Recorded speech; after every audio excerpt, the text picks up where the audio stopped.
In this video, we'll discuss multi-factor authentication. This video was brought to you by the National Cybersecurity Training and Education Center out of Whatcom Community College. NCyTE Center in this material is based upon work supported by the National Science Foundation.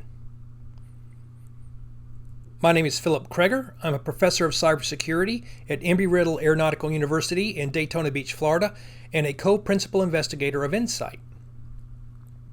Let's start with an analogy. In order to secure the property in our homes, we have locks on our doors. In order to enter into the doors, we have a key. Only persons with keys are authorized to access the contents of the house. Now let's look at a computer. We have sensitive information on our computer that only authorized persons should be able to access. Do we have the same type of key in order to access that information on a computer? And of course we do, and that's the general login screen, where we provide our username and password in order to verify we are who we say we are. This process is called authentication, and it's really two steps. The first step is identification, and the second step is called verification. So identification is the process of saying who you are, and that's usually done with a unique piece of information such as an email address or your phone number or a unique username. The second part of the process is verification, and that is you have to prove you are who you say you are. And normally this is done through providing a password. Once you identify yourself and provide for your identification, you are allowed access to your computer or your account online. The whole point of authentication is it allows you to protect your information. The problem is that bad actors steal username and password combinations. But how bad is the problem? This is a website called Have I Been Pawned? And what it does is it keeps track of a large number of credentials that have been stolen over the past few years. And this is just a single site that is tracking a lot of the different credentials that have been stolen. But you see that they're on the left-hand side, some of the largest breaches. The first one on the top has almost 800 million accounts. The one below that is almost 800 million accounts. So you see that a lot of credentials have been stolen by bad actors. So if you go out to the Have I Been Pawned website, type in one of your email addresses, it will tell you how many times that email address has shown up in one of these breaches. So when I went out to do that, I found for one of my email accounts, there were about 14 different breaches that had occurred that had my email address in it. And it's usually not just an email address, it's usually a combination of email and my password. And I'm not going to go into how passwords are stored because that's for another day, but suffice to say that sometimes those passwords are human readable. But as you see up at the top, one of these accounts was from 500px, which is a photography site, but the next two down, I have no clue what these are. B2B USA Business and Data Enrichment Exposure from PDL Customer. I have never had any direct relationship with either of these companies. And you see below that there's Dropbox, but there was more. Here's an exploit.in, Lead Hunter, LinkedIn, Net Prospects, and Quinn Street. For most of those, I've never had any direct relationship with those entities.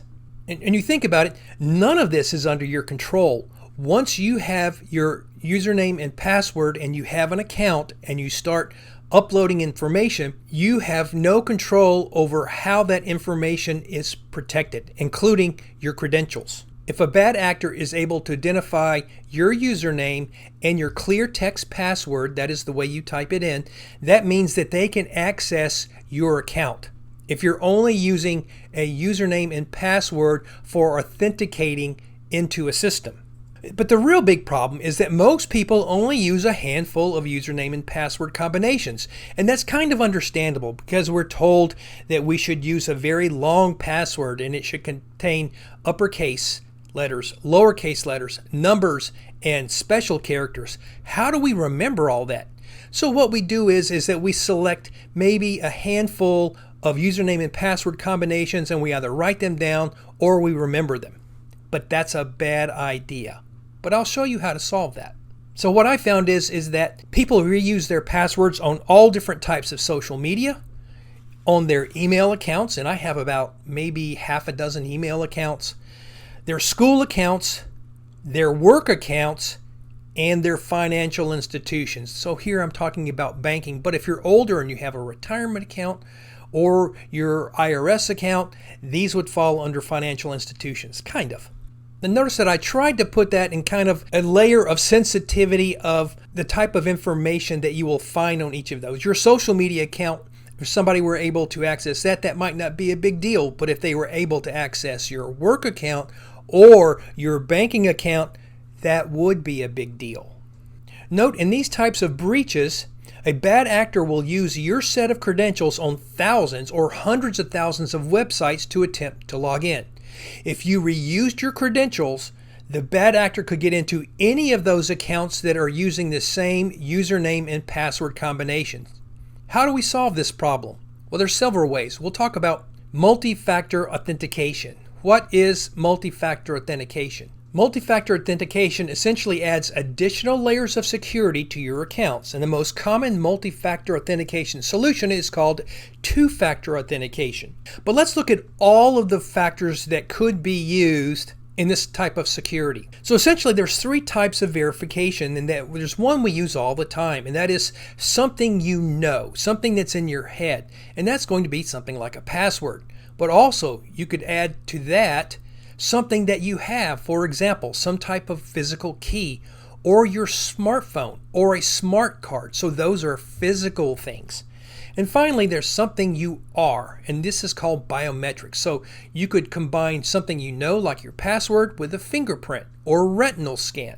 And so something you might already be familiar with is multi-factor authentication with your smartphone. So when you're logging into a website, you indicate what your username and your password is. You log in. The site will then send a verification code to your phone, which then you have to copy and type in to the website in order to verify you are who you say you are. So now it's not just one piece of information you need, the password, it's actually two things.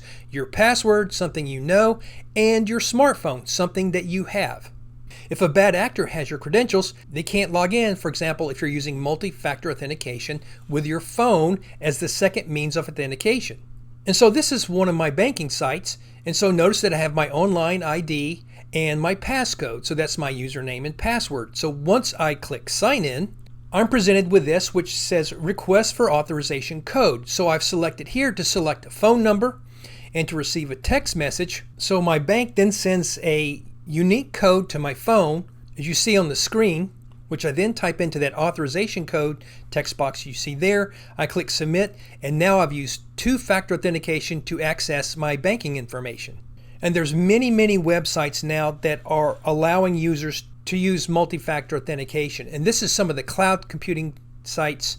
And there are, I think, about 100 different sites revolving around cloud computing that allow you to use multi-factor authentication. And there's also a lot of banking sites, but the interesting thing I found was that there were a lot of banks that did not yet support multi-factor authentication. However, banking sites in the United States, the large ones that I saw on this list, did support multi-factor authentication, and I would highly recommend that for your banking at minimum. So my recommendation is always use multi-factor authentication for accounts that contain sensitive information, in particular for your financial accounts. Also, and I've already mentioned this in a previous video in securing your digital life, and that is to never reuse credentials on multiple websites. And I know that I'm yelling there, but this is extremely important, because essentially by doing that, you're setting yourself up for failure. But the problem is you have 50 accounts, you have 100 accounts, you have 300 accounts. I have more than 300 accounts, by the way. Every one of my accounts has a unique, long, complicated password. And I don't write those down, and I don't have to remember them. The only password I have to remember is the password for my password manager. So I have another video that goes into detail about the benefits of using a password manager. So I'm not going to go into that here, but I will link it at the end of this video. But you see that there's various websites that will review all the different password managers and tell you which is the best, which is the least expensive. But suffice to say, but there's lots of different password managers available to you, and I strongly encourage you to use that. Now, looking back at this video, did you ever see anywhere where there was a password manager being used? Do you remember this right here? My online banking? Right there. See the little 3 dots and the 2 there? That is my password manager that has remembered this super long, complicated password that is saying, I remember the password for this. Would you like for me to log in? Now, even if I click on that, I don't even get to see what the passcode is. And you know what? I don't care what it is as long as it's unique to this banking site. This video has been brought to you by the National Cybersecurity Training and Education Center out of Whatcom Community College.